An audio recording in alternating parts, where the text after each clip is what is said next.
Hi, my name is Defne, and this is the video presentation for my Physics 102 project, which is called Dielectric Constant of a Cylindrical Capacitor with Different Solutions. The main objective of my experiment was to measure the capacitance and then afterwards calculate the dielectric constant of different solutions. The experiment had several trials. Each trial, the trials had different substances and different concentrations of those substances. For this experiment, I used a handmade cylindrical capacitor. It had an inner aluminum tube and an outer aluminum can. I wrapped electrical tape around the inner tube to make it conducting and then attached it to a plastic lid that fit perfectly inside the outer aluminum can. And then I cut out another lid so that I also cut a hole through it so it fit perfectly inside the can. For the main part of the experiment, I first put water inside the capacitor.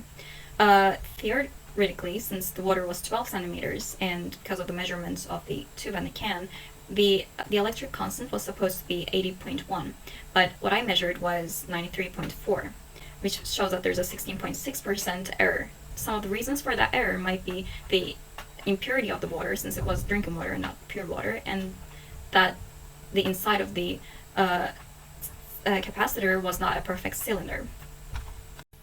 The electric constant was found by Gauss' law and the following formulas for potential difference and capacitance. What you're seeing right now is how I did the alcohol part of the experiment, since the experiment included 3 different substances: sugar, alcohol, and glycerol. The sugar was, the amount of sugar in the water was increased by 10 grams, and after that part of the experiment was done, the water was refreshed, and alcohol was increased by 30 grams each time, glycerol was increased by 40 grams each time.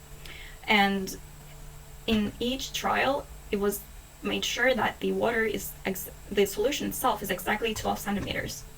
The plots show that as the amount of sugar inside the water increases, the electric constant also increases. This is due to the amount of, there are a lot of hydroxyl groups inside sugar, which increases the polarity of the solution and the capacitance eventually. But when looked at the alcohol and glycerol plots, you can see that as the amount of alcohol and glycerol increases, the electric constant decreases. This is because water is much polar than alcohol and glycerol, and when compared alcohol and glycerol, glycerol has more hydroxyl groups, which again makes it more bipolar than alcohol, which we can see that alcohol caused a higher drop in the electric constant due to this. The only difficulty encountered during the experiment was the mixing of the solutions, especially sugar, though this was overcome and the experiment was overall successful, doing almost all the things it promised. Thank you for listening.